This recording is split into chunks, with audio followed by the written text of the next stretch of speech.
வணக்கம் மக்களே, நான் உங்கள் லோகேஷ் கே. இன்னைக்கு நாம என்ன பார்க்க போறோம்னு பாத்தீங்கன்னா NH844 பெங்களூர் டு தர்மபுரி வரைக்கும் கன்ஸ்ட்ரக்ஷன் பண்ணிருக்காங்க. சோ இதுல வரக்கூடிய 5 ஃபியூச்சர்ஸ் தான் இந்த வீடியோல நம்ம பார்க்க போறோம். நம்பர் 1, இந்த NH844 எந்தெந்த ரூட் வழியா வருது. நம்பர் 2, இதுல எத்தனை டோல் வரப்போகுது. நம்பர் 3, இதுல எத்தனை பிரிட்ஜ் இன்டர்செக்ட் ஆயிருக்கு. நம்பர் 4, இதனால மக்களுக்கு எவ்வளவு யூஸ். நம்பர் 5, இந்த ஒர்க் எப்போ கன்ஸ்ட்ரக்ஷன் பண்ணி முடிப்பாங்க, இப்போ என்ன ப்ராசஸ்ல இருக்குன்னு கம்ப்ளீட் டீடைல் இந்த வீடியோ பார்த்து தெரிஞ்சுக்கலாம். அதுக்கு முன்னாடி ஒசூர்ல பிக்கஸ்ட் ஆன்லைன் வீடியோவான நம்ம ஒசூர் யூடியூப் சேனலை சப்ஸ்கிரைப் பண்ணாம சப்ஸ்கிரைப் பண்ணி வச்சுக்கோங்க. பக்கத்துல இருக்க பெல் ஐக்கனை கிளிக் பண்ணி வச்சுக்கோங்க. இதே மாதிரி நிறைய project updates and live updates எல்லாம் தொடர்ந்து நோட்டிபிகேஷன் உங்களுக்கு வந்துட்டே இருக்கும். வாங்க வீடியோக்குள்ள போகலாம். நம்ம ஒசூர் வந்து பாத்தீங்கன்னா ரொம்ப ஃபாஸ்டாவும் சூப்பராகவும் செம்மையா growth ஆயிட்டு வருது. இதுல நிறைய கம்பெனிஸ் இருக்கு. சோ ஜாபுக்காகவும் எஜுகேஷன் பர்பஸ்க்காகவும் நிறைய பேர் டிராவல் பண்ணிட்டு வராங்க. பர்டிகுலரா பாத்தீங்க அப்படின்னா ஜம்மு அண்ட் காஷ்மீர் டு கன்னியாகுமரி வரைக்கும் NH44 ரூட் இருக்கு. இதுல சேலம் டு பெங்களூர் டிராவல் பண்ணி வரணும் அப்படின்னா ரொம்பவும் டிராபிக் அண்ட் டைம் வேஸ்டும் ஆகுது. இதுக்காக தான் NH844 ரூட்டை கன்ஸ்ட்ரக்ஷன் பண்ணிட்டு இருக்காங்க. சோ இந்த ரோடு யார் கன்ஸ்ட்ரக்ஷன் பண்றாங்கன்னு பாத்தீங்கன்னா NHAI, national highway authority of India, இவங்க தான் கன்ஸ்ட்ரக்ஷன் பண்றாங்க. சோ எந்த ஸ்கீமுக்கு கீழே கன்ஸ்ட்ரக்ஷன் பண்றாங்கன்னு பாத்தீங்க அப்படின்னா பாரத் மாலா பிரயோஜனான்ற ஸ்கீமுக்கு கீழே தான் கன்ஸ்ட்ரக்ஷன் பண்றாங்க. நம்பர் 1, இந்த NH844 ஹைவே எந்தெந்த ரூட் வழியா வருதுன்னு பாத்திரலாமா. எக்ஸாக்டா பெங்களூர் சந்தாபுரா இடத்துக்கு பக்கத்துல நரலூர்ன்ற ஊர்ல தான் ஸ்டார்ட் ஆகுது.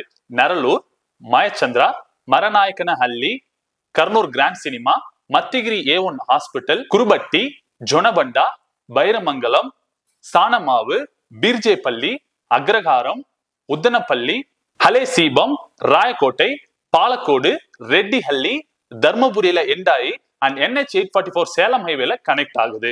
இந்த ரோடு வந்து பாத்தீங்க அப்படின்னா டோட்டலா 94 கிலோமீட்டர்ஸ். இதுல 84 கிலோமீட்டர்ஸ் தமிழ்நாடுலயும் அண்ட் 10 கிலோமீட்டர்ஸ் கர்நாடகாலையும் கனெக்ட் ஆயிருக்கு. இதுல கிரீன்ஃபீல்டு வந்து பாத்தீங்கன்னா டோட்டலா 63 கிலோமீட்டர்ஸ். அதாவது புதுசா லேண்ட் வாங்கி இந்த NH844 கன்ஸ்ட்ரக்ஷன் பண்ணிருக்காங்க. பிரவுன் ஃபீல்டு பாத்தீங்க அப்படின்னா டோட்டலா 31 கிலோமீட்டர்ஸ். அதாவது ஏற்கனவே இருக்கிற ரூட்ல இவங்க கன்ஸ்ட்ரக்ஷன் பண்ணிருக்காங்க. நம்பர் 2, இந்த NH844 ஹைவேல மொத்தம் எத்தனை டோல் வரப்போகுது. அதாவது மொத்தம் 3 பேக்கேஜா பிரிச்சுக்கலாம். பேக்கேஜ் 1, நர்லூர் டு ஒன்னல்வாடி, மொத்தமா 23.5 kilometres.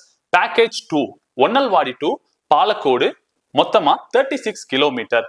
Package 3, Palacode to Dharmapuri, மொத்தமா 34.5 கிலோமீட்டர்ஸ். இந்த ஒவ்வொரு பேக்கேஜ் கீழே தான் ஒவ்வொரு டோல் வரப்போகுது. எக்ஸாக்டா எங்கன்னு பாத்தீங்க அப்படின்னா கர்நாடகால பேக்கேஜ் 1ல ஹேலஹள்ளி அப்படின்ற இடத்துல ஒரு டோல் வருது. அண்ட் ஒன்னல்வாடி டு, அதாவது சானமாவு டு உத்தனப்பள்ளி வழியா ஒரு டோல் வரப்போகுது. அண்ட் பாலக்கோடு தாண்டி இன்னொரு டோல் வரப்போகுது. கர்நாடகால ஒரு டோலும் தமிழ்நாடுல 2 டோலும், மொத்தமா 3 டோல் வரப்போகுது. நம்பர் 3, இந்த NH844ல மொத்தம் எத்தனை பிரிட்ஜ் வரப்போகுதுன்னு பாத்திரலாமா. முதல்ல மேஜர் ரூட்ஸ் என்னன்னு பாத்தீங்க அப்படின்னா நம்ம Hosur to Thali, Hosur to Denkanikottai, Hosur to Kelamangalam and Bangalore சைட்ல வந்து பாத்தீங்க அப்படின்னா அத்திப்பள்ளி டு ஆனைக்கல். இப்படி மொத்தம் 4 ரோட்டுக்கு மேல பிரிட்ஜ் கன்ஸ்ட்ரக்ஷன் பண்ண போறாங்க. அது மட்டும் இல்ல, ரயில்வே ரோட்ல வந்து பாத்தீங்க அப்படின்னா ஒசூர்ல ஜொனபண்டான்ற இடத்துலயும் அண்ட் பெங்களூர்ல மரநாயக்கனஹள்ளி மொத்தமா 6 பிரிட்ஜ் வந்து கன்ஸ்ட்ரக்ஷன் பண்ண போறாங்க. இது வந்துச்சு அப்படின்னா டோட்டலா டிராபிக் வந்து ரெடியூஸ் ஆகும். சும்மா சல்லுன்னு ஹைவேல பறந்துடலாம். நம்பர் 4, இந்த NH844 வந்துச்சு அப்படின்னா எவ்வளவு யூஸ் மக்களுக்குன்னு பாத்துடலாமா. அதாவது NH44 பழைய NH44 இருக்கு இல்லைங்களா, சேலம் டு பெங்களூர் வரணும் அப்படின்னா கிட்டத்தட்ட 3 மணி நேரம் 113 கிலோமீட்டர் ஆகும். எங்கெங்கன்னா சேலம், தர்மபுரி, கிருஷ்ணகிரி, ஒசூர், அத்திப்பள்ளின்னு ரொம்ப டிராபிக் ஆகும் டவுனுக்குள்ள வரதால. இதனாலதான் இந்த NH844 கன்ஸ்ட்ரக்ஷன் பண்ணிட்டு இருக்காங்க. இது வந்துச்சு அப்படின்னா டோட்டலா 20 கிலோமீட்டர்ஸ் சேவ் ஆகும். நம்பர் 5, இந்த NH844 ஒர்க்கிங் ஸ்டேட்டஸ் என்ன. இப்ப பாத்தீங்கன்னா தர்மபுரியில இருந்து ஒசூர்ல இருக்கக்கூடிய ஜொனபண்டா வரைக்குமே ஒர்க் கம்ப்ளீட் பண்ணிட்டாங்க. ஹைவேஸ் ரோடும் போட்டுட்டாங்க. இதுல அபிஷியலா போனான்னு சொல்லிட்டு அனௌன்ஸ்மெண்ட் பண்ண கிடையாது. இருந்தாலும் லோக்கல்ல இருக்கக்கூடிய மக்கள் எல்லாமே டிராவல் பண்ணிட்டு தான் இருக்காங்க. பட் ஒசூர்ல இருந்து பெங்களூர் வரைக்கும் இருக்கக்கூடிய இந்த ஒரு சரௌண்டிங் ஏரியால இன்னும் ஒர்க்கிங் ப்ராசஸ் போயிட்டு தான் இருக்கு. இப்ப வரைக்கும் 75% ஆஃப் ஒர்க் வந்து கம்ப்ளீட் ஆயிருக்கு.